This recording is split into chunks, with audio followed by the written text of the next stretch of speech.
A happy Thursday to you all. Welcome to Football America. They're back. Business casual. Shaka, Hislop, Herculez, Gomez. I really like that nickname for you guys. I was excited when I saw both of you walk in. What? Business casual business? Well, I don't know. Business, and I'm wearing jeans, so business casual myself. All in one. As we have all in one show for you all coming up. Javier Aguirre was voted to be among the best, is one of the nominees. Yes, that is true. Also, this is also true. Not the first time we've heard it. Luis Suarez is at it again, now with a one-match suspension. We'll tell you all about it. But first, we want to tell you all about Mauricio Pochettino's latest player roster that we're going to see here in the November window. 25 players for this one, where the USMNT will play Uruguay and Paraguay. Names like Giovanni Reina, Joe Scally reappeared on Poch's list. Notable absences include Christian Pulisic, Tim Weah, Chris Richards, Malik Tillman, Anthony Robinson, all dealing with some physical issues, coming back from them, managing them. Weston McKennie also absent. Poch said that it was to give him a chance to work with his new coach at Juventus. But first, let's listen to USMNT's coach on the roster. I think we already know Gio, the potential of Gio and the talent. He has enormous talent, and it's true that he's not playing too much. But I think it's a good opportunity in November because until March, we are not going to be together again and to have the possibility and not too many possibility to see him again and to try to share time with him. More than to perform on the pitches is more about to be with him, to share time, to know better him. I think he's a special player. And we all know the situation last season that was difficult for him. He didn't play too much. He was injured. And I think now he's doing a great effort to change the environment, to change the club, and the effort to be fit, to have the possibility to play in the national team. I think is a thing that to say, that to give the possibility to come with us and try to get motivated and to give the motivation to arrive with the possibility and the belief that he can compete for a place in the World Cup. I think it's no doubt that he's a special player. He's a very talented player. I think that is why we need to be open and to provide, even if he's not playing too much because he suffered. He started playing, but then he was injured. Now we start, to being fit again, and I think can be a boost of motivation for him to be with us. That is important thing for us. You have said in the past that players need to earn their place in this team. They need to perform with their clubs. So when you call in a player like Gio, who hasn't been playing much, do you worry at all that contradicts or undermines your message? No. I was explaining. Pepe is not playing too much last month. He came from an injury. Scally was playing and not playing. I don't know. I think we can go to different player than sometimes struggle to play.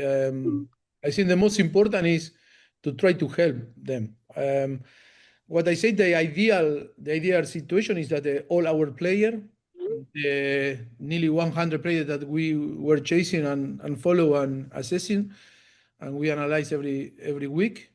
The most important is if they play every single game, it should be amazing for us. But I think we need to understand that sometimes some players struggle to play, but can be important for us. That is why it's not contradictory. My message is not a contradiction. I say that it's important because we are so close, and we are a coaching staff that we started 1 year ago, and for different reasons and circumstances, we didn't have the possibility to see all the players with us, perform with us, and behave with us, and to explain how we expect from them. That is why it's a good opportunity now to play like Gio. That is special. I think we are going to be agreed that it's a special, player, is to give the possibility to be with us. That is not a contradiction message. I mean, fair question, right? Because we haven't seen a lot of minutes from Giovanni Reina. We have seen him injured a lot, isn't getting a lot of starting opportunities here with Gladbach. But with all that Mauricio Pochettino said, Shaq, what stands out to you the most? Well, what stands out to me the most is Gio Reyna you have to give those kinds of talents a fair shot. And to the question about Pochettino contradicting himself, sometimes he does get himself tied up in things that he said, coming back to haunt him a little. But I'm on the side of talented players, generally, you can bend the rules with. And there's no question in my mind that Gio Reyna is an incredible talent when he's fit. And I say when he's fit, meaning not just when he's not injured, but when he's fit. And I say that because last time we sat in the studio, we discussed Berhalter's comments about his training. When Gio Reyna is at his best, when he's fit, when he's firing and ready to go, he is a huge asset to have. Trouble is, you just have not seen that for far too long, given some of the players that were left out for a number of reasons, which I'm sure we'll discuss. It's an opportunity for him to play in any number of positions and again, prove his worth, prove his fitness and how he fits into Pochettino's plans, at least in the short term in a year's time. I guess the problem here is that we could make a logical argument that Gio Reyna peaked at 17 right now from what we've seen. And that's not a good thing. I happen to fall in line that side of the camp with Shaq of this is a very special player. And by the way, so does Pochettino because he said the word special literally like 7 times. Okay? Is he contradicting himself? Absolutely. He's absolutely 100% contradicting himself. It's not the same situation to Joe Scally to a Ricardo Pepi. The question was about players earning their way into camp. Ricardo Pepi was injured. Guess what he does when he gets back on the field? He scores goals. He gets on the field and he scores goals. He produces. Joe Scally was starting and then not starting, he says. Joe Scally's played 8 of 9 Bundesliga games. Started 7. Seems like a pretty consistent player to me. And by the way, maybe the only player in this pool who's been consistent in a top 5 league, not for 1 year, not for 2 years, not for 3 years, for probably 5 years. Consistent in a top 5 league.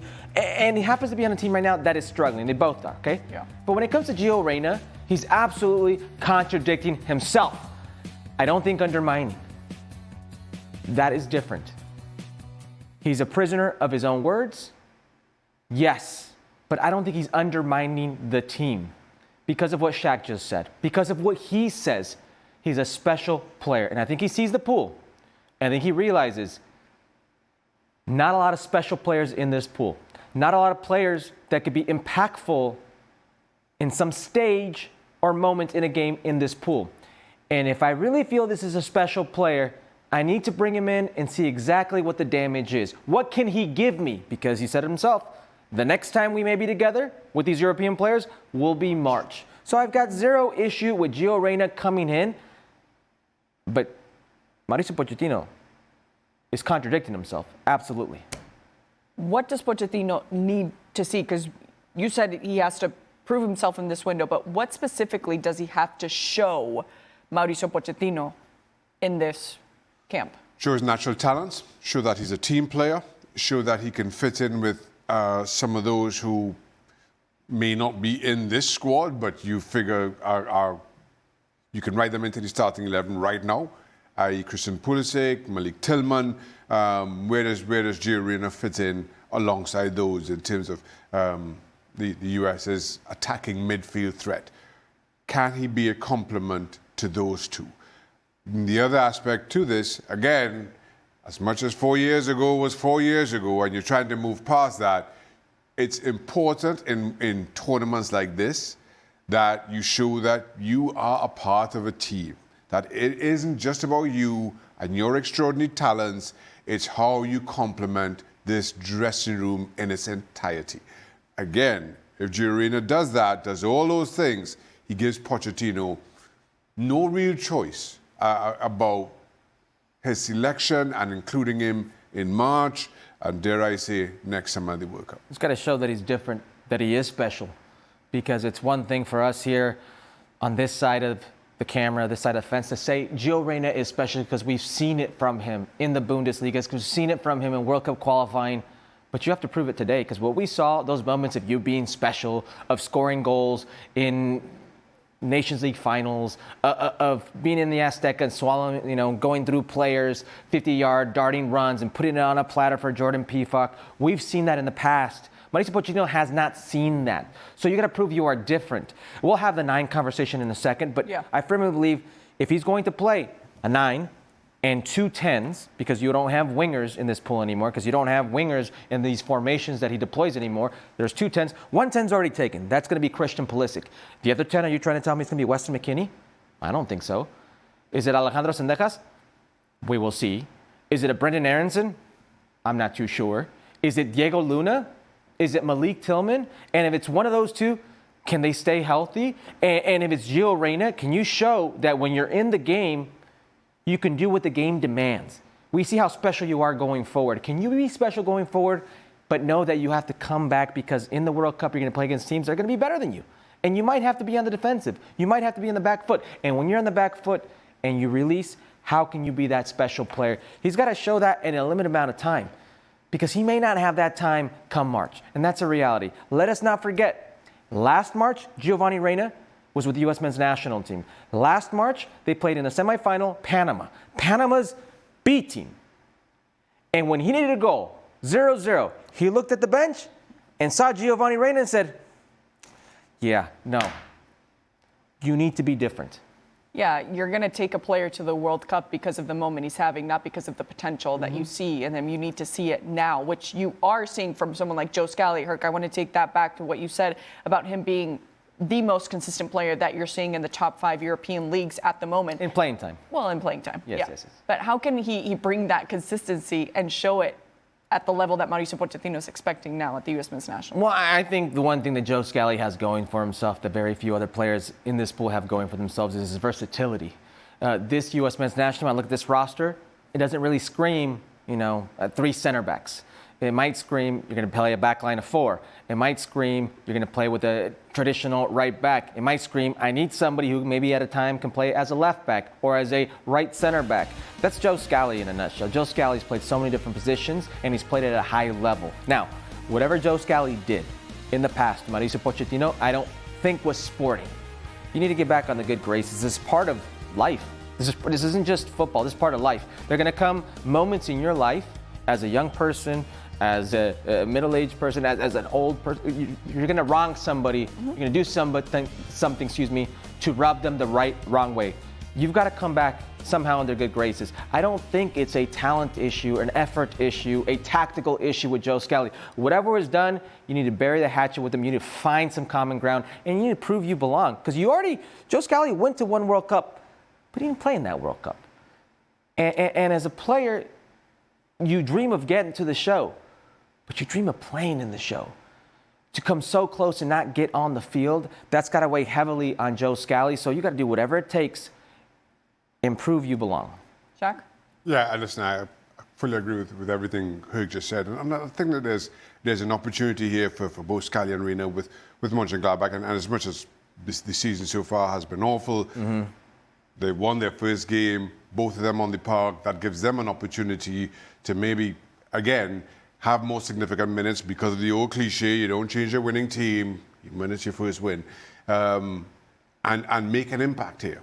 And I think that's the important thing for both these players, making an impact with Pochettino. How you do that, there are very few opportunities left between now and the next summer, as Pochettino continues to mention, and you've got to make every single moment count. This international window absolutely counts for them both. Aren't there. Speaking of, the list that we're seeing as well, I mentioned a few of them, right? Christian Pulisic, Tim Weah, Chris Richards, Malik Tillman, Anthony Robinson. We'll hear about Poch here in a few minutes about his situation, because it is concerning. Names like Johnny Cardoso, Sendejas, who we know has also been dealing with a physical issue, and that's a problem too with America, especially coming up this weekend. But Matt Turner as well, another name that we're not seeing on the list, and it's not necessarily because of maybe an excuse or an injury that we were talking about. But who's missing out the most in this window, Herc, that we're not seeing? Well, if you look at the names that you just mentioned, I think there's a justification for all those names. Malik Tillman's coming back from injury.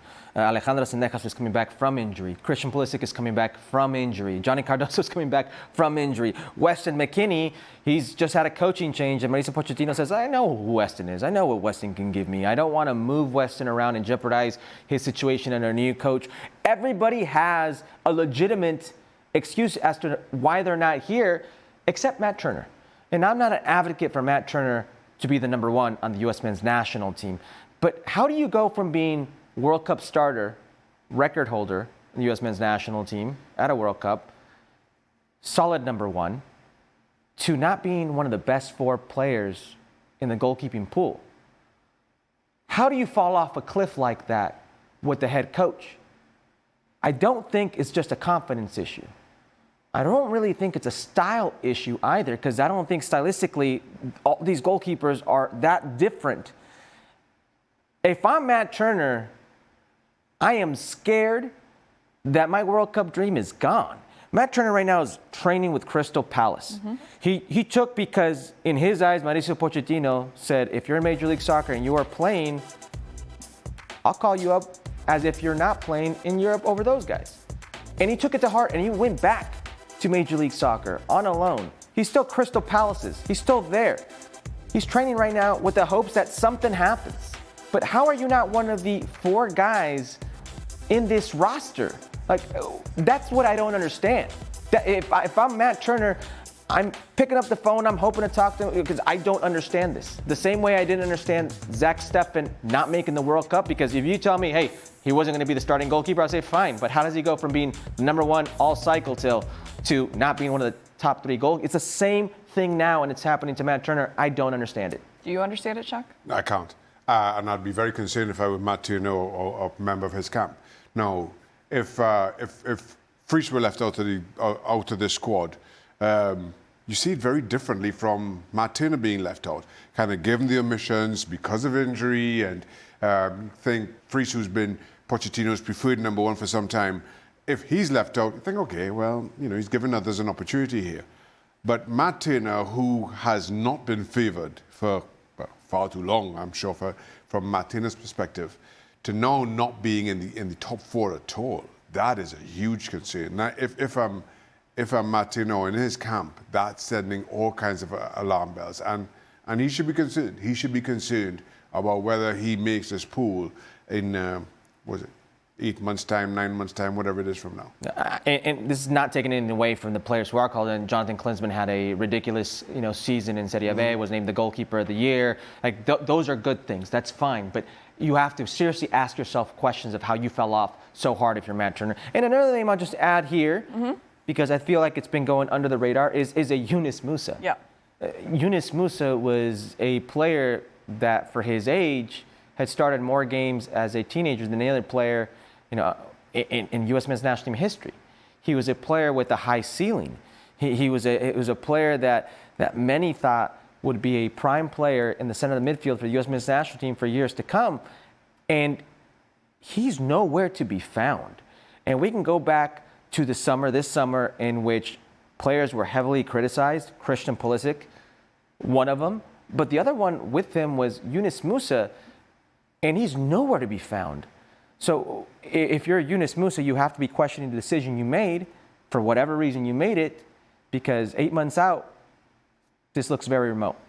Yeah, and it kind of takes us back to the response that Mauricio Pochettino had with our Jeff Carlisle at the time being Yunus Musa, one of the names that were left out of the roster. So the same concerns kind of go in through here. But there are many concerns that Mauricio Pochettino has to take care of course, not only in this window with the limited time that he has with the roster.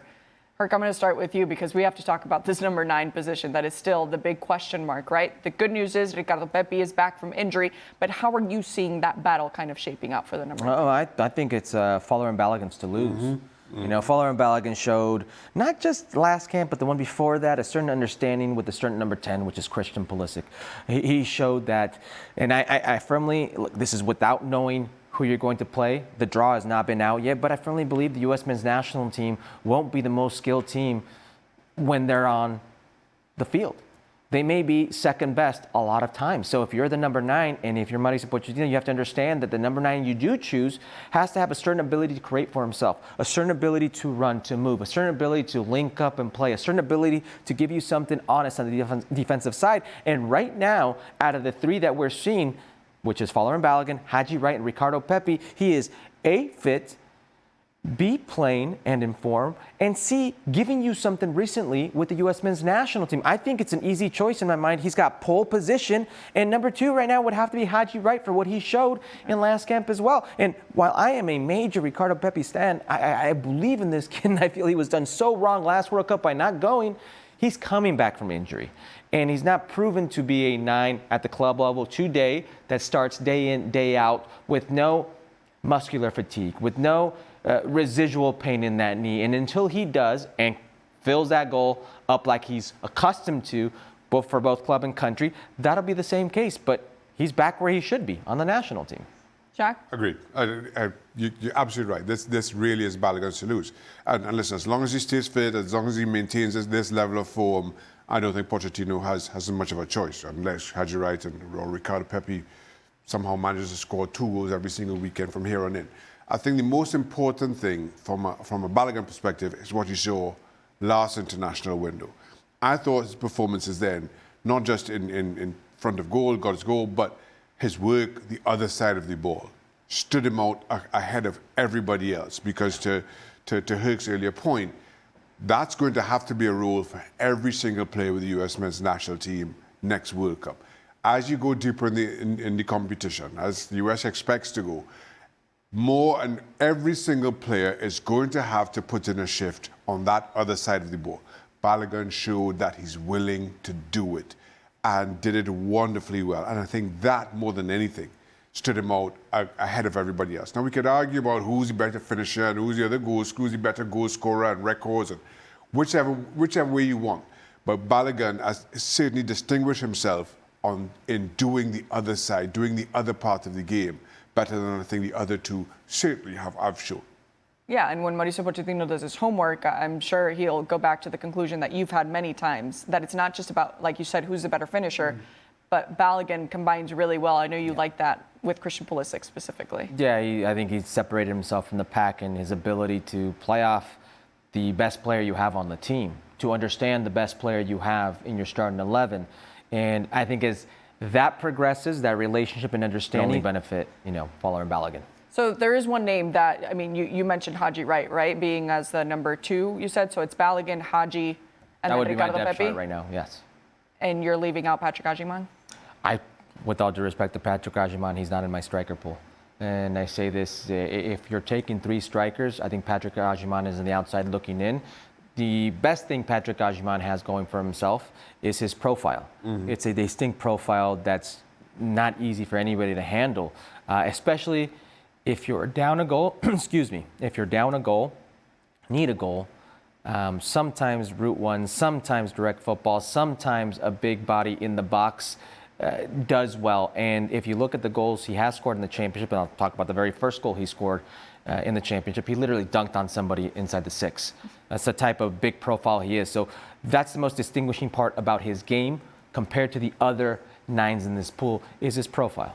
And he's the alternate if any of the ones that we mentioned drop out. He's an alternate. Listen, I'm with Herc on this. Agyemang comes because he offers something different from the other 3. If Balogun isn't fit or unavailable for whatever reason, I'd go with Haji Wright. If Balogun and Wright aren't available, I go with Pepi. If all 3 aren't available, then you go with Agyemang. Whether you include him as part of your pool ahead of maybe a Ricardo Pepi, for argument's sake, it's only because he offers something that nothing of the other three offers. To Herc's point, that big target man up front, you need a goal late on, just hang the ball up from wide areas, let him attack it, and hope for something from that. You don't get that from any of the other 3. That's his value here. Whether it's enough to see him included, Pochettino will let us know, I'm sure. Very Peter Crouch of the way that you're talking about Patrick Agyemang, to just be that man waiting for the cross in. Player. Yeah. You got the job done. If Patrick Agyemang could parlay his profile, his size into making it to World Cup, he's going to play. There's going to be moments where you're going to need that situation, and trust me, they're going to be asking for a player like that to come in. He's just got to take advantage of his moment. Yeah, a lot of difficult decisions here from Mauricio Pochettino. There is one big concern, though, for him, and they've admitted it now openly because of Anthony Robinson's situation. We're going a little bit back here on the line.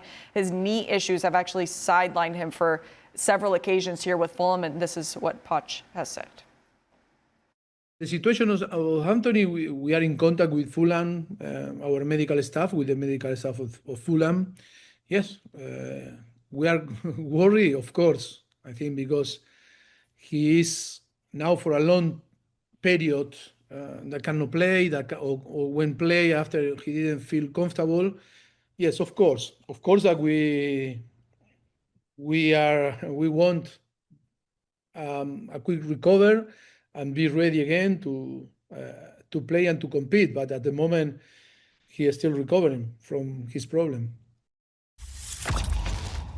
He's worried about Anthony Robinson. Oh, we're beyond alarm. Anthony Robinson listen, he's 28 years old, and on his best day, his healthiest day, he is top 3 most important players in this pool. He's a leader. He's a force down that left-hand side. He's a very versatile player, and he's a hell of a left back. I would argue last year he was top 3 left backs in the Premier League, the best league in the world. Anthony Robinson has a knee injury, and since that knee injury, he's played in 1 cup game, 90 minutes, and 3 Premier League games for a grand total of 61 minutes. And he's played in 0 U.S. men's national team matches. You're 8 months from a World Cup.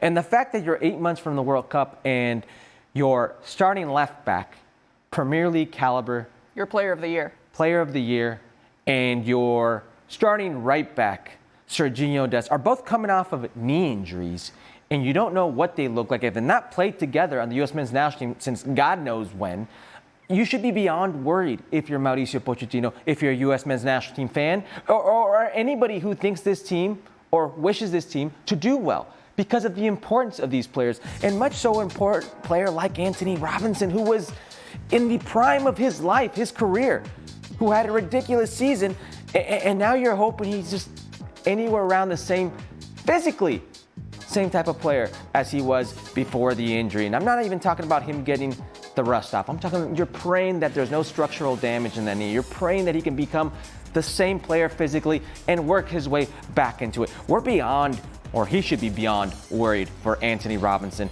and what could end up being a very important player. Yeah, not ideal, Shaka. No, it's not by any stretch of any imagination. Now, again, somebody as talented as Anthony Robinson, you want to say, we're 8 months out from the World Cup, nothing to panic about, take your time, he'll be fit, he's getting the best treatment, and all that comes along with it. But by all accounts, Anthony Robinson's injury and procedure this summer was minor. Now, if you have a minor procedure in the summer and it's taking 3 months now into the season, probably more, we're into the 4th month of the Premier League season, and it's still not right.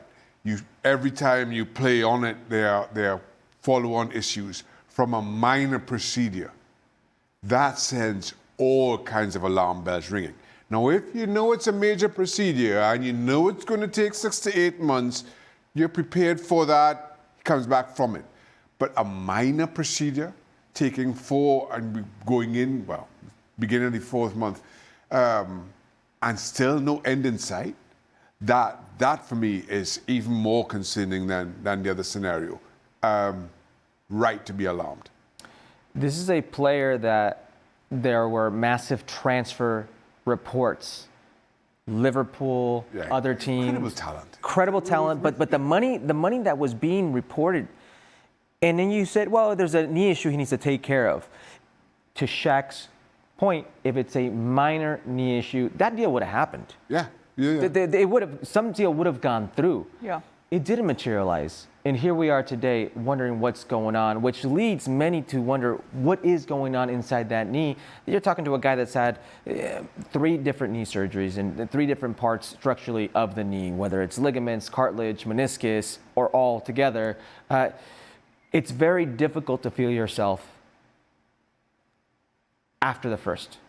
It's very difficult to feel yourself getting back into the season. Can you do it in 8 months? Yes, you can. Should you be worried if you're Mauricio Pochettino? Yeah, as well.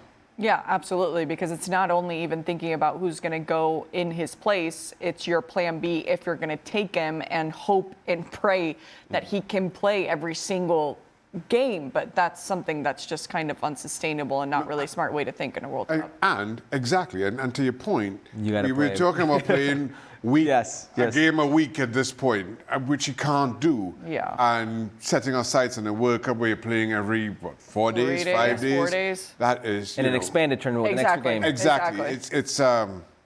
Yeah.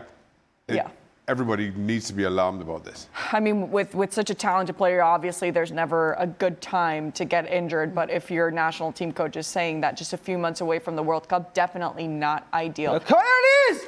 There you go, right They on do cue. listen to you on Wow! this show, Eric. This is insane. This is Ricardo Pepi in a nutshell. The goal is very opportunistic. It's a very opportunistic goal, but because he's a goal scorer, he's got this ability in his bag. Either you have it or you don't. I'm sorry. There are certain players that they're good goal scorers, they're good forwards, but it doesn't mean they're goal scorers. This kid is a goal scorer. The ball finds him. Yeah, and he's not surprised when the ball just appears right there in front of him, which is a very interesting skill to have. All right, let's take it to the best FIFA nominees. We're not surprised to see names like Herculez, Roberto Martinez, Enzo Maresca, Hansi Flick, Luis Enrique, Mikel Arteta. What's Mikel Arteta doing there? Come on. Well, Okay. Do you want to ask that question? Do you want to talk about Javier Aguirre being Javier on Aguirre. this list? Okay. Anger the producer. You know what? You decide. Yeah, exactly.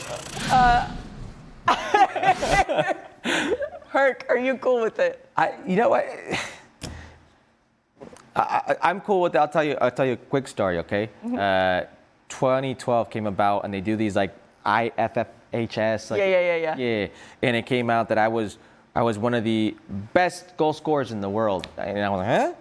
Because I had scored in. Is it April 1st? No, exactly. Because I had scored in official like club competitions, whether it was CONCACAF Champions League or also with the national team. So it ended up being like, statistically, I was like top 4 goal scorers in the world, and they put me up better than Neymar, at least. And I'm sitting there like having a laugh, like, yeah, okay, I'm playing in Mexico. These guys are playing, Champions League. There's a big difference here.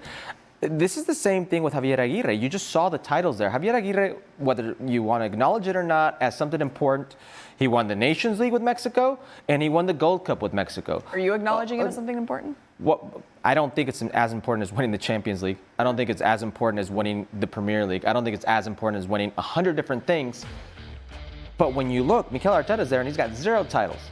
And I say this respectfully. So I can see why maybe they say, hey, there's no other coach in international football who won 2 titles in a year.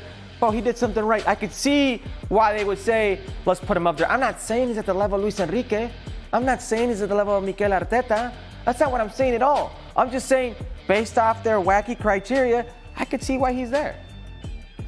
I'm with Herc on this. You understand when you see the explanation as offered, it makes sense. You win the CONCACAF Nations League and the Gold Cup, and especially this year where there's no Euros, there's no Copa America. Exactly. Fair. All of a sudden, this stands out. Yes. Roberto Martinez is there for Portugal winning the Nations League. I'm not sure how prestigious that is either, but he's there. In an absence of other major titles and awards, those things kind of stand out. So you understand why Arne Slot's there. You understand why Luis Enrique is there. I question why Maresca is there. Club World Cup. Club World Cup, but again, Right. how prestigious is that? It was the first version that we saw this For this FIFA. summer. Depends on who you're asking. Right, exactly. But as far as I'm concerned, I'm not sure how prestigious that is. But if they can be there, Javier Aguirre can share that same. I'm more interested in the reaction to this. Like to me, it says more about you when you react to this. When you just say, "Well, look, like Shaq just explained it very eloquently, very well about international competitions or lack thereof." And here's a guy who wins 2 trophies. It's very simple to me. It should not be that much to get worked up about, and yet A lot of people got worked up about this. For whatever reason, I don't know. Nobody's saying he's on the level of a Luis Nobody's saying Enrique. he's going to win it. Well, nobody's saying that he's the same coach as the Luis Enrique. Exactly. That's what this to me is a statistical award almost. Allow me to play devil's advocate Oh. here a little bit. Okay. Because to me, it's kind of when we're talking about like the most valuable player, right? Are we talking about the best goal scorer like a Cristiano Ronaldo, or are we talking about a team that, or a player that really had to carry his team, right, and had to do it on his own? I'm not saying Javier Aguirre had to do this on his own. Oh, he definitely but maybe changed with Mexico. the squad, exactly. Maybe with the very limited Mexico in the last few years, he's kind of found the best players in players that maybe with another coach wouldn't have performed as well. You're not playing devil's advocate. You're exactly agreeing with what we're saying. I think you're right. I think that's Maybe it's the same thing with Mikel Arteta, right? Having to deal with a lot of injuries last season, and he was very limited at one point in the they still the came year. in second place again. Well, Why are you saying it under your breath? I thought we were talking about Javier Aguirre. I think we're talking about Mikel Arteta. but it's catching strays from Mikel Arteta's. You know what I mean, though? I'm sorry. You know what I mean, though? I do know what you mean. Yeah. I do know what you. Absolutely. Very different from Aguirre, because Miguel Arteta again came in second. I mean, he had a very good squad who ran out of steam, But Miguel Aguirre, to your point, like this Mexico team was coming through his darkest period. I'm sure the people who voted aren't thinking, "Well, this Mexico team is coming through his darkest period, and look what he did with Having no. like the big picture, right? They don't have the big picture. And honestly, I don't understand why this is a popularity contest, and the majority of these awards, people get so worked up about it. Yeah, just let him be there, guys. Just let him be. But we'll have to see how that. I mean, if he wins, that'll be a completely different No, he conversation. ain't gonna win. Then we should be angry. Oh man, a reason to smile though. Here we have La Liga action. It is Sunday, 10:15 a.m. Eastern. Rayo Vallecano against Real Madrid, ESPN Plus and the ESPN app. Luis Suarez is at it again. He received a one-match ban and will miss Inter Miami's definitive Game 3 against Nashville after kicking Andy Najar in the second half in Game 2 last Saturday. The MLS disciplinary committee stated Suarez's suspension was due to, quote, violent conduct, while Miami's statement in part said it accepts and respects the decision from the league, and including it wishes to, quote, express its concern about the precedent set by re-refereeing a play that had already, I want to finish this part, that had already been judged by the match officials and VAR. Is this something, nothing, or everything, Shaq? It's one of two things. It's either nothing or everything. And it all depends on that result against Nashville. Inter Miami go through, it's nothing. Inter Miami stumble again against Nashville, don't go through, all of a sudden, this is a whole lot more than everything. This is where Inter Miami's season has hinged, whether Luis Suarez was on the park or not, and how ridiculous, can't even call it a challenge, how ridiculous an incident it was for Luis Suarez not to be involved in this Game 3. And if that costs Inter Miami, that will be the sole focus on Inter Miami's feeling.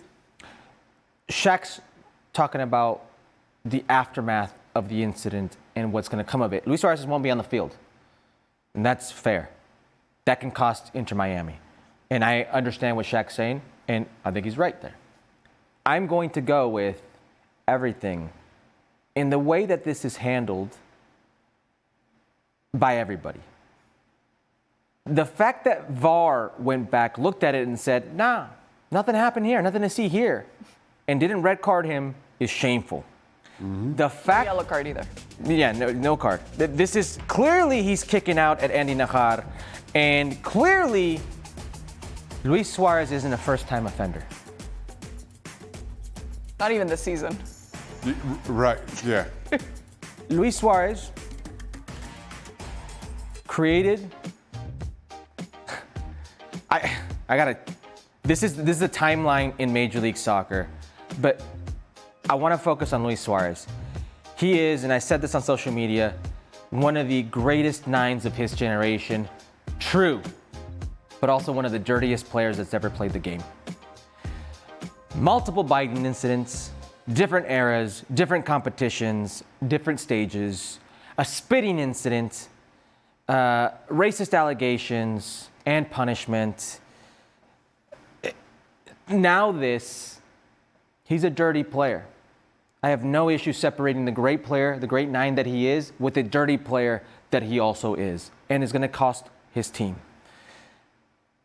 What's worse out of all this is the pathetic excuse of a statement from Inter Miami.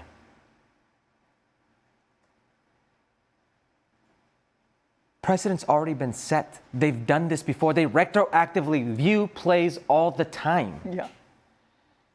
For a club that presumes to have grand stature worldwide come out with one of the stupidest communications that I've ever seen. You can read it again if you want. Do not.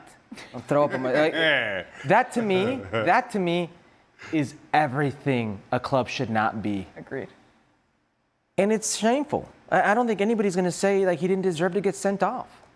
So I was talking to producer Beto about this because that really stood out to me as well. And it's as if I insulted Herc, which never happens. And I know that I'm wrong, but I still don't want to apologize and say, Sorry, well, but I'm sorry you were offended by what I said.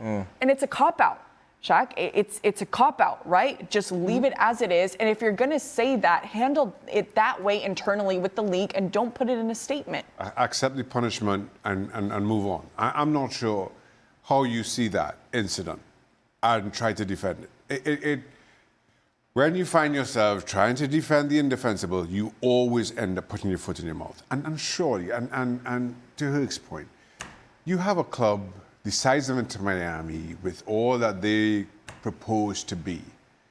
And that is the amateurish statement that you come out with. I just don't. I just don't get it. You know what? It screams to me ignorance. There have been some people within the Inter Miami franchise who have worked in Major League Soccer in different clubs and have been shipped out. And income people who may be good business people in other parts of the world, but have no idea to the rules and relegation, of Major League Soccer to say, well, you can't question a play and go back and video and then punish them. Something Major League Soccer has done for as long as I can remember. Just Major League Soccer around the world too. But what I'm saying is, this is just ignorant, not knowing that this exists. It's ridiculous. It's absolutely ridiculous. It's everything about it. Anyway. But the Shaq's case, they could very well, like Luis Suarez, for sometimes only having one leg, he's been a very good footballer, and they are going to miss him in this game. Yeah. I would argue they're going to miss him in that final third, and Messi's not going to have good old faithful right there. They could very well lose a game by not having the quality of a Luis Suarez up front. I'm wondering, too, because we know that, or at least I know that players can't necessarily talk about refereeing. I don't know where this kind of fits in now with Inter Miami kind of essentially complaining about the refereeing. Listen, this game, like, I kind of think they had a shout of maybe saying, hey, this was one I feel hard done. Yeah. You know, there was Allende had a couple plays where I thought like, ooh, that looked very sloppy on Nashville's part. Ooh, that could have gone either way. Say that. Say, hey, we felt they missed some calls. If you want to go out there, but don't say. Don't focus on this play in This particular. Teammate Lionel Messi, who is a man very, very high in demand. He was named to Lionel Scaloni's 24-player roster for Argentina's upcoming friendly against Angola next week. Now, the call comes amid Messi and Rodrigo de Paul being in the playoffs and with the possibility to qualify to the following round on Saturday. Shaq, is this something, nothing, or everything? Again, similarly, it'll all be defined on Inter Miami's plight.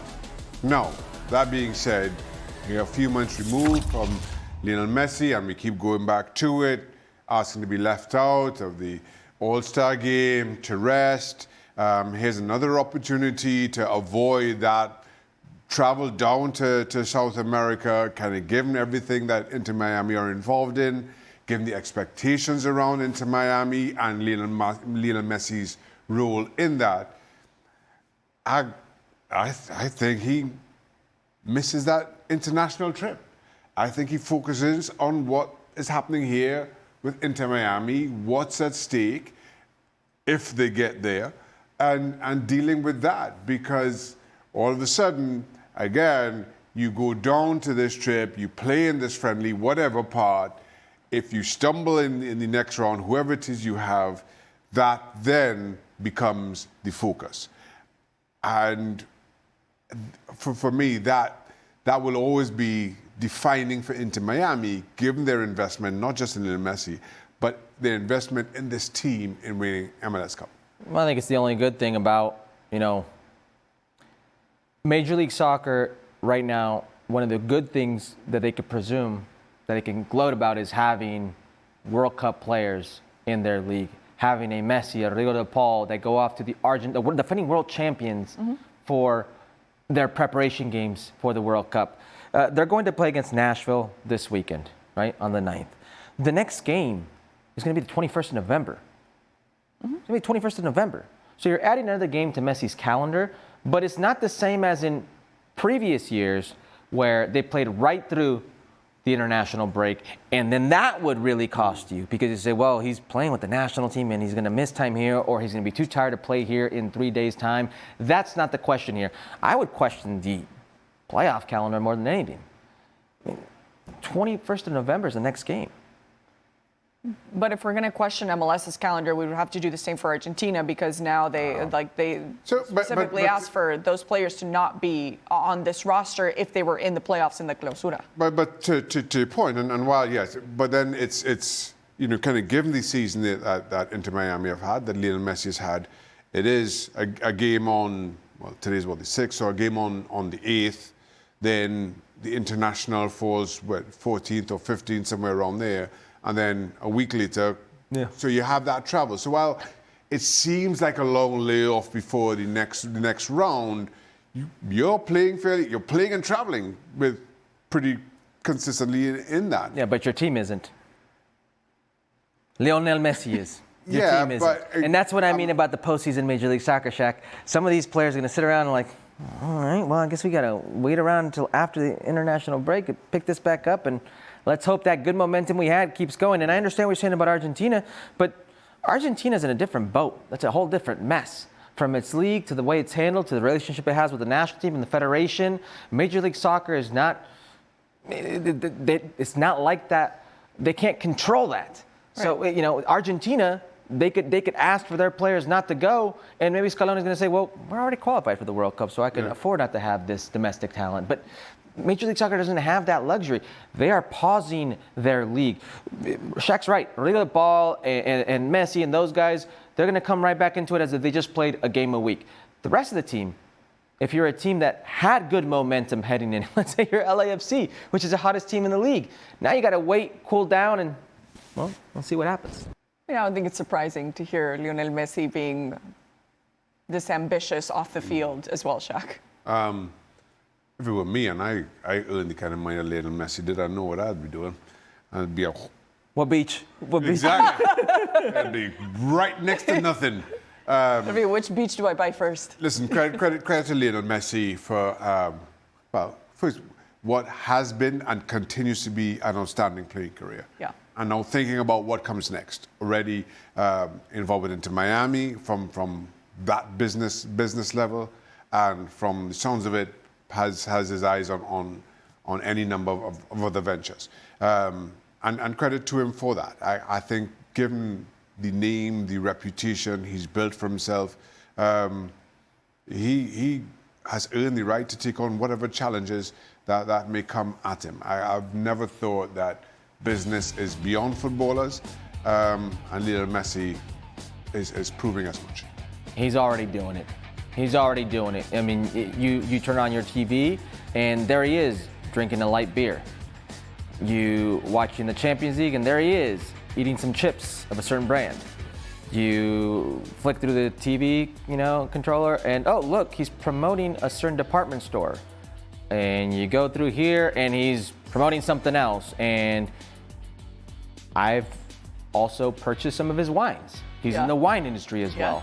And he has subscription shares in Apple's TV MLS Season Pass. And there are reports that he will have shares of Inter Miami. And then his father, who happens to represent Lionel Messi, well, wouldn't surprise me if he starts representing other players under the name Messi, and then they have their own stable of players they represent. He's already an entrepreneur. The whole reason he's in the United States He's in North America, is to be an entrepreneur, is the next phase of his life, and he's doing it very well. There are a few players who capitalize on their name, on their likeness, in the right way. Messi's doing that, and I've got no doubts that whatever he does next, he can be just as successful because Messi attracts a certain type of attention to it, and so far he's doing it right. Yeah, he's truly a role model on and off the field with the playing career now, what he wants to do off the field. Like you said, no doubts that he will also be successful in the wine could use in some this work, field. but The wine. I ordered 3, 1 came back broken. Oh, okay. Well, that's why it could use some work. But anyway, want to invite you to. Yeah, exactly. The FIFA virus, saying our producer. But hey, La Liga with Celta and Futbol Club Barcelona, Sunday, 3 p.m. Eastern. All right, welcome to a very special edition of Drippin or Trippin. I mean, it's my favorite segment, but even more when we're talking about World Cup kits because we're a little over 200 days from the following, from the next World Cup. Yeah, 217. Who's counting? Exactly, but who's counting? I mean, we kind of And 2 have hours. to.